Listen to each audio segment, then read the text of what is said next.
Welcome to Turnstile Tales. This is where we go ground to ground, looking at the club's history and reviewing them. If you want us to review your ground or your club, let us know below. But starting Saturday, Sailsbury ebbsfleet. Yeah, Salisbury Ebbsfleet. Salisbury currently sat 18th in the league, whereas Ebbsfleet are sat 7th. So it could be a very good game, especially as Ebbsfleet are fighting for them playoff spots. And Salisbury are trying to stay out of relegation. They're currently sat, I want to say, around 6 points away from relegation. So they definitely need to win. They're sat 18th on 34 points. Farnborough, the top spot of relegation on 28. So, 6 points separate them.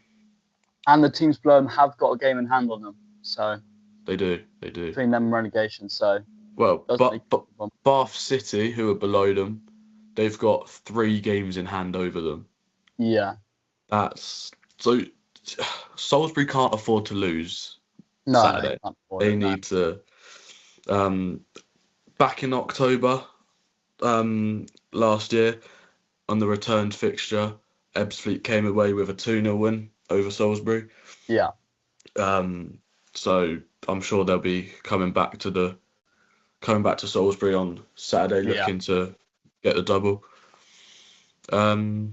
Obviously Ebbsfleet, their danger man Dominic Samuel, 12 goals this season so far. I mean, yeah, it's what you want from your striker, isn't it? Yeah, exactly. Yeah. Salisbury, their top scorer is Noah Coppin, who's only on 7. You can see where the levels are. I mean, Ebbsfleet's second top goal scorer has 1 goal less than Salisbury's top goal scorer. Yeah. I think, if you overviewed where they are in the table and how it stands, that pretty much sums it up. Yeah, exactly. Yeah. Looking at their upcoming fixtures, Salisbury, they've got Chesham next weekend, which, I mean, Chesham are sat 10th in the league. So, I mean, they've got 2 back-to-back difficult games. Then after that, they're meant to have Chippenham, but that's been called off. So they've got Chelmsford after that. So they've got 3 teams, in fact, make it 5 teams in a row that are sat in that high spot in the league. So it's not an easy run in for them. Looking at the form as well, I mean, Salisbury have just come off the back from a 3-0 loss to Dorking. Yeah. And Ebbsfleet have just come away with a point, 2-2 at home. Yeah. I mean, Salisbury, 2 wins in their last 5. Ebbsfleet, 3 wins in their last 5. 1 draw, 1 loss. Whereas Salisbury have got 2 losses, 1 draw, and obviously the 2 wins. So the form, Ebbsfleet's form is there. Salisbury, I mean, they're 2 games without a win. So, but I mean, it's the National League. Anything can happen. Yeah, exactly. Bottom could beat top. It's one of them leagues, isn't it? Yeah. Non-leagues, one of them leagues where literally all the teams are pretty much even. Look at it. Anyone at the start of the season, anyone can win. Anyone can get relegated. It's not like there's no huge favourites. You don't go into the season thinking, they're going to walk the league in the Premier League or stuff like that. It's not a big team that's going to win it. It's anyone's league, really. Yeah, exactly. I mean, on the upside for Salisbury, they've scored 7 in their last 5. Yeah. But Ebbsfleet have scored 10 in their last 5. Yeah. So, I mean, that's going to show it's either going to be a goals galore or it's going to be a 0-0. Yeah, exactly. They did have a 5-4 win, Salisbury, against Worthing, who are top of the league. So that's what I'm saying. Anyone can beat anyone in this league. Yeah, exactly. Yeah, and they have beat. Looking at their form, they have beat some of the higher end clubs and struggled against some of the lower down ones. They beat Hemel Hempstead, who are currently sat in 4th, 1-0. They're beating some of the bigger teams. So could be in for a good one this week. They beat Dagenham and Redbridge 1-0, but so did Ebbsfleet. So look, I reckon a point could come from it. Yeah, I reckon it'll be a good game. Share the points. I'm looking forward to the food at the ground personally, mate. Don't know about you. Looking forward to the food. Mate, I've been eyeing it up, right? I've seen their burgers. They look really good, mate. Honestly, they look brilliant. Obviously, you and a couple of lads are going Salisbury Saturday. Yeah, I can't make it for personal reasons. yeah. It's annoying because the first episode of our series, and I'm not going to be there.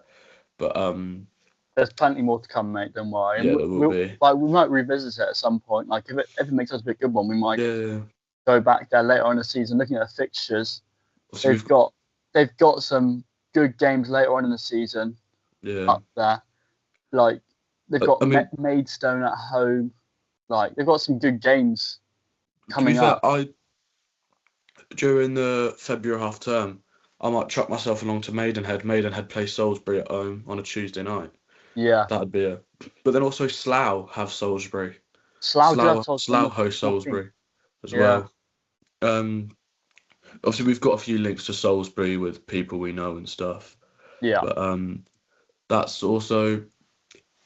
I'll try get a game done Saturday as well.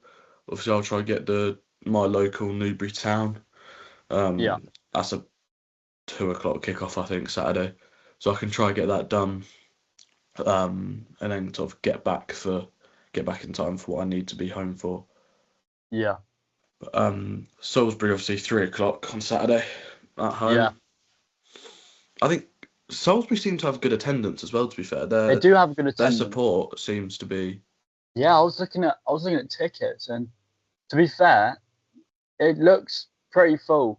And I've been in and around the ground area on a match day, and it seems like it's got a good atmosphere. There's lots of people around and all that, so hopefully make for a good video, and tons of people out there, and see what happens. Yeah. Well, just got to see what happens, haven't we? It's football. You never know. Exactly. Yeah. But moving on about never knowing. Was it? Yes. No. The day before, when that transfer window came to a close. Transfer window, yes. Transfer window came to a close on Monday. It did close. Should we talk through some of the transfers? Oh mate, I'm fuming. Why are you fuming? I'm fuming. We were in talk. Is it the Kyrie Slisby from Colchester? Oh yeah. Yeah, we had a deal rejected for about 500k for Kyrie Slisby, and then we put in another one for 700k that got accepted, and then he came to Reading, done his medical, and halfway through his medical, Colchester got in contact saying, "We don't want to sell him anymore." Oh. Yeah. That's so rough. But Kyrie Slisby's going to be one of them players who comes on the up, and he's only 22. Yeah. In League Two this year, he's played 28 games, 10 goals and 4 assists. Yeah. See, Colchester currently sit 12th in League Two. Not great, but if you think about it, sitting 12th in that league, 10 goals, 4 assists. He's their danger man, really, isn't he? Yeah, exactly. He is their top goal scorer. So a great player he would have been for us, but at the end of the day, football's football. Yeah, exactly. We Argyle bought in a couple of players. We bought in Herbie Kane from Huddersfield, good midfielder, 27 years of age, looks like a solid player. And we also bought in Wes Harding from Millwall. Looks like to be a solid centre back, which is what we need really. Even though we've got players like Cornell Shoots and all that, but we're not really. We do need a good strength in there. I think one of the big ones is Adam Armstrong. Adam Armstrong, yes, that is one of the. That surprised me actually. That one. Leaving Southampton, who are pushing for playoffs, and he's gone to rock bottom of the league Wolves. I mean, I get Wolves are trying to build a squad for next year, but that's huge. Another big one is Strand Larsen. Wolves to Crystal Palace. Yeah. Because I think Crystal Palace were going to get him because I was talks of Jean-Philippe Mateta leaving. Yeah. And so they brought in more depth in that Did Jean-Philippe Mateta leave in the end? I don't think he's left yet, has he? No, I don't. I don't think he I did. think he's still there. Yeah. But they bought him in for 48 million, which is a huge fee. He's a cracking striker, but I mean, 48 million when you've already got one of the league's best strikers. Yeah. Is it worth it? I don't know. And then another one, which I mean, speaking about Palace, they've lost out on, they lost Guehi. Yeah. That's huge. Ever since Guehi left for City, they've just gone downhill. Like Yeah, they've not been yeah. the Palace. From going and winning the FA Cup last year to now losing to Macclesfield in their first round, and they're not. I mean, they were in Europe spots at the start of the season. Yeah, exactly. And another big transfer was Carl Larin, the Canadian, from Mallorca to Southampton. Every time I see his name, I think back to that shawarma advert. Do you remember that? It was in a kebab advert. Yeah. But that's a loan deal, so that'll be interesting. But I think they bought him in more for squad depth, I believe, because they've not got a huge squad to Southampton. They've let quite a few players go, so it could be interesting. It's another one going into international, not international, but like other countries. Is Karim Benzema went from Al Ittihad to Al Hilal on a free transfer. Yeah. Like that is nuts. Going from one Saudi club to another. Like Saudi football is taking over. All players want to go play in Saudi because that's where the money is, and people go, "Oh, it's a crap league. Obviously, Ronaldo's going to bag so many goals, so this person's going to score so much." But the amount of players that have gone to Saudi, it's not as easy as it was when Ronaldo first joined. No, exactly. It's thing is, Ronaldo's now complaining at Al Nassr, which has been going around the football news lately because he's been complaining that he doesn't like the way the club's run. And on Sky Sports, they were talking, is there a return for him into English football, coming back to England, going to the Prem? But again, I can't see him at a big English club. Ronaldo. I mean, you can't disrespect what he's done. He's one of the best things that's happened in football.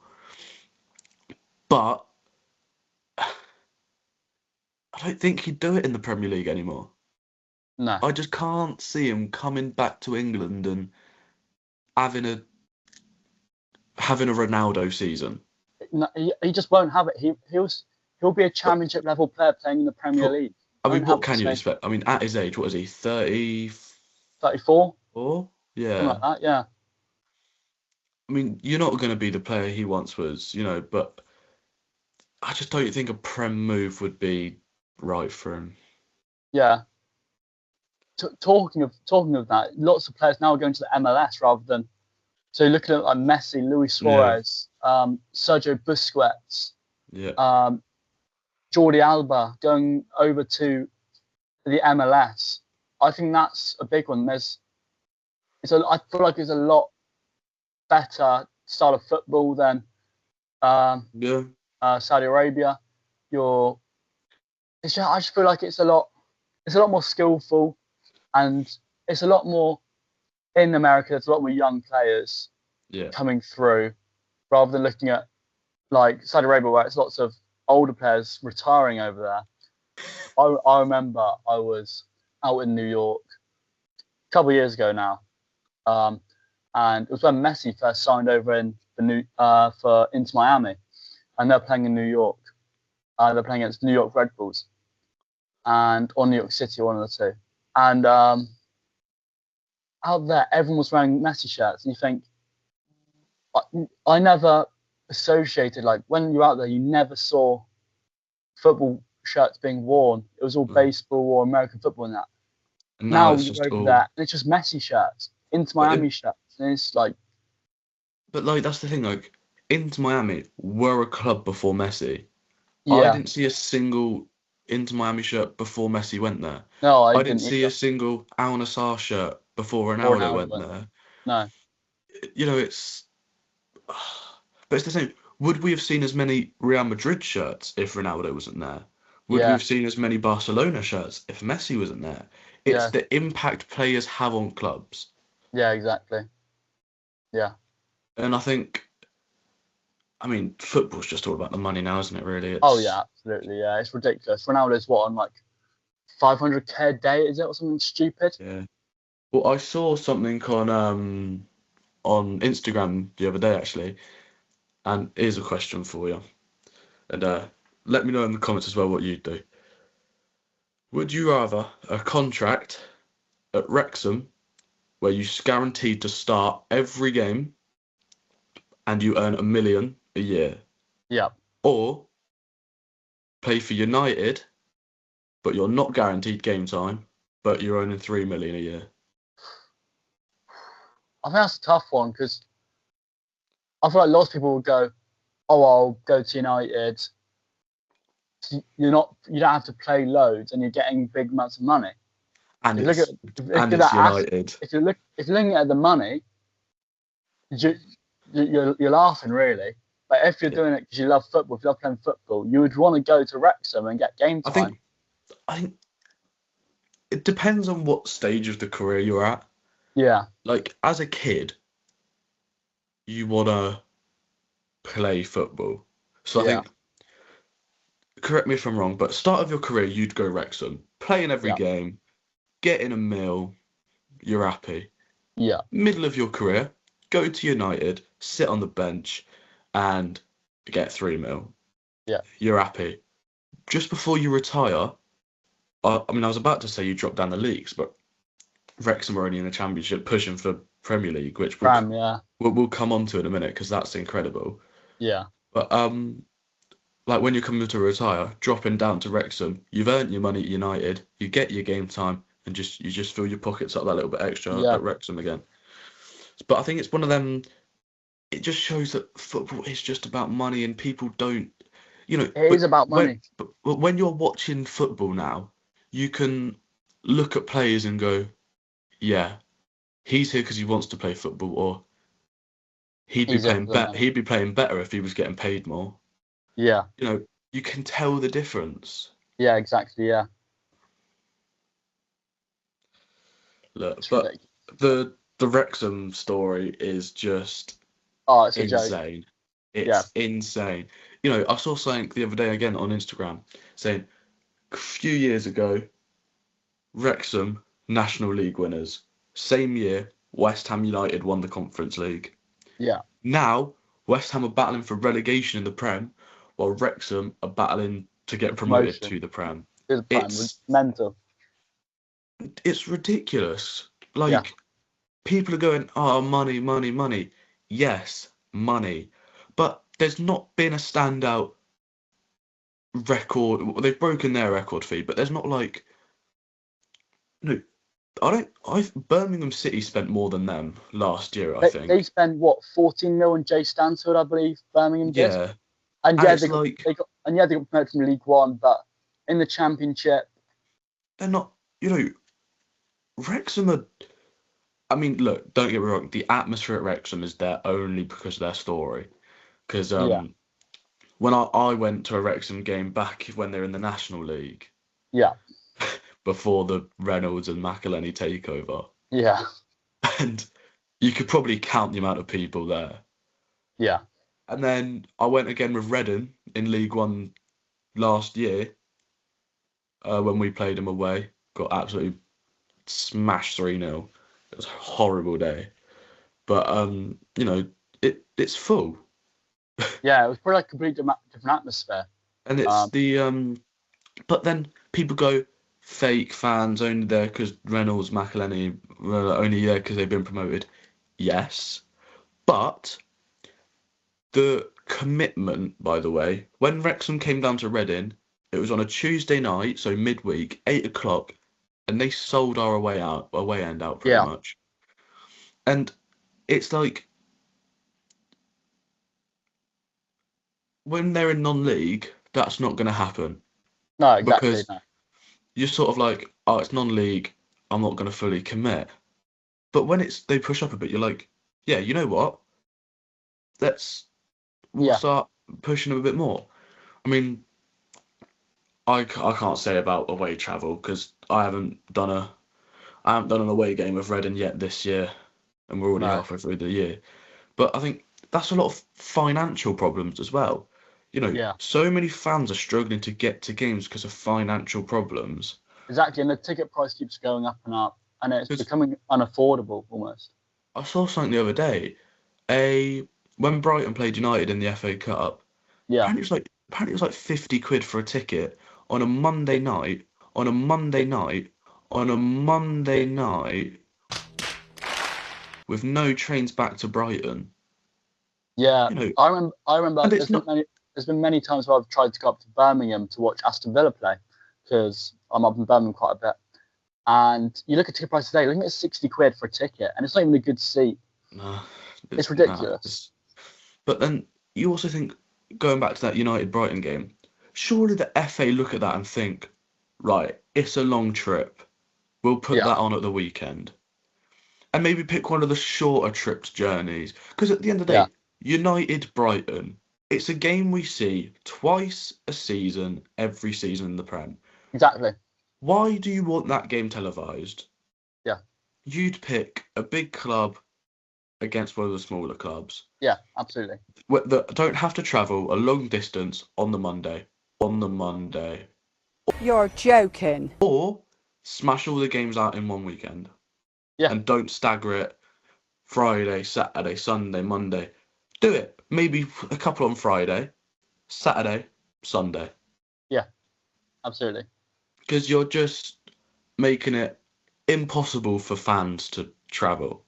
Yeah, exactly. Because lots of people are working on the Monday, But working on the Tuesday, so they can't get to the yeah, evening games. yeah, it's ridiculous. Yeah, But I mean, Brighton fans would have travelled up there just for the experience of Old Trafford, wouldn't they?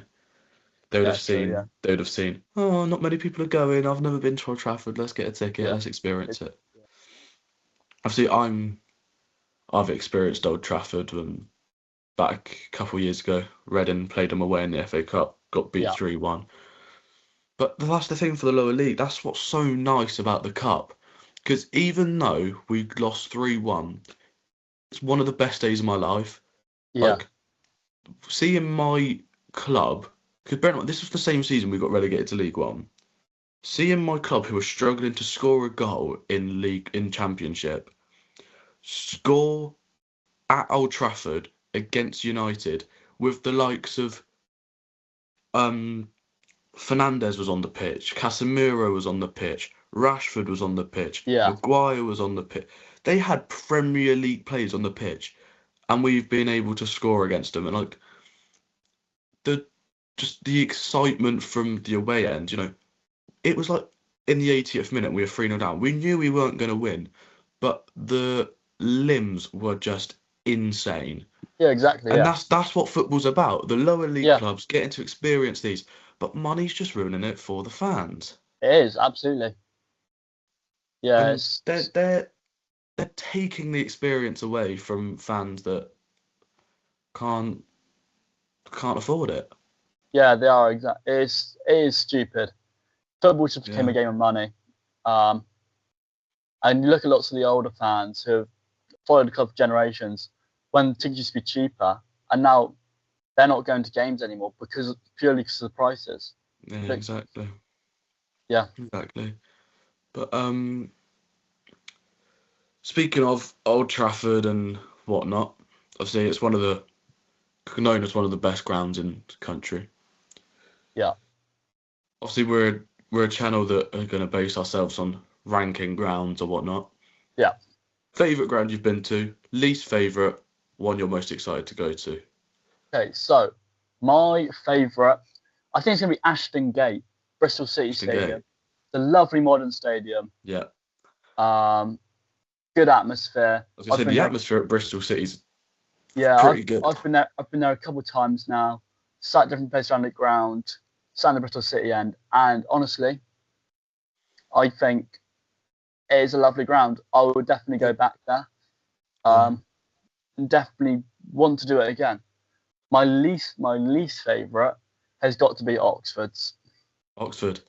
It is so run down. Got 3 stands. Just not been done up in a while. I know they're looking at getting a new ground done at some point, but it is just not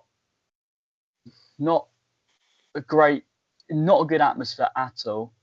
I went there with Argo a couple of years ago, sat in the away end on a Tuesday night, and it was just like there was no atmosphere at all.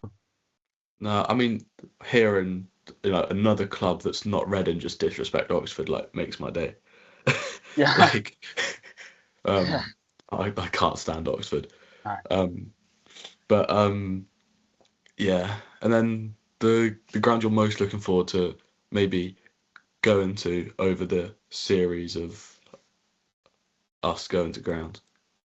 Well, there's only one really big one, and that's got to be Wembley. I've already been to Wembley a couple of times, but I think on this channel, non-league finals day, or Hamilton's trophy, the Virtu Trophy final is now final, which will be coming on this channel at some point. It's got to be best ground that will probably go to on this channel. Yeah, I think. Yeah, Wembley's a big one. I think it's one we want to get done. Obviously, we've got the 2 options: non-league finals day and the Virtu Trophy. Yeah. Obviously, the Virtu Trophy has more meaning to you. Obviously, we're as still Plymouth, obviously you're against another team I despise of Swindon. No, it's not sure yet. One thing I was reading on earlier, we're not sure it would be Luton or Swindon, as who was it? I believe Swindon won the game between them, but they broke 2 of the EFL rules in that game to do with players and that. So there is current investigation. So over the next couple of days, we'll be finding out which one we're playing, either Luton or Swindon. See, if you had Swindon, I would have given you the game, but with Luton, it's But then we've beaten them before this season. So, but as much as I hate Swindon, they're bloody good this year. They are a good team this year. Yeah, is that top of League 2? They're near the top. I don't check. I don't check often. I don't like seeing. Seeing them do well. Yeah, I'll have a quick look. See what's going on in League 2. They're currently sat in 4th. Swindon. Sat in 4th. Not in good form. Not in good form. Only won 2 of the last 5. Okay.